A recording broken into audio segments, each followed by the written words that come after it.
Hi, so today I'm going to be talking about the latest great debate, which is historical fiction versus contemporary fiction. And one thing that I found is a lot of people who read my book and find out, you know, Interrupted is set in the 1940s, and they find out that my second book, Chasing Jupiter, is set in 1969. And so naturally a question that I get asked a lot is, why do I choose to write historical fiction, and do I have a problem with contemporary fiction, or why don't I write contemporary fiction? And to tell the truth, probably the number one reason why I write historical fiction is just because I love history. Like, I'm a total history geek in that I always liked that subject in school, and I didn't mind doing the reading and writing the essays and going to the museums and stuff like that. I thought it was really interesting, and I love, you know, the 1940s, 1960s, and all the different decades that I've written in. But I think that my number one reason why I like historical fiction, and I do prefer the 20th century, which I don't know why that is, but that's just a century and a time and an era that's really meaningful to me.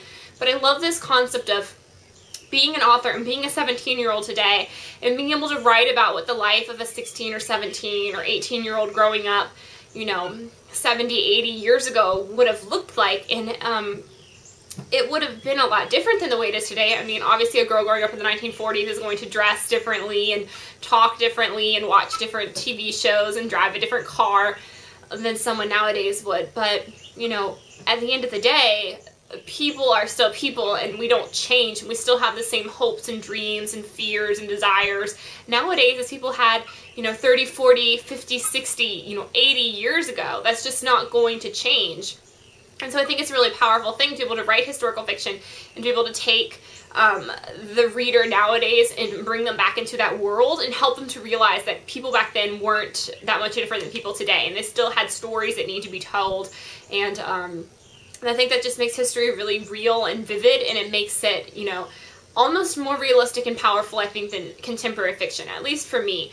And so that's why that's why I choose to write historical fiction versus contemporary fiction. And also just the fact that I'm, you know, a nerdy homeschooler. I don't know anything about what being a normal teenage girl in 2012 would look like, just because obviously I'm sheltered and different and all that.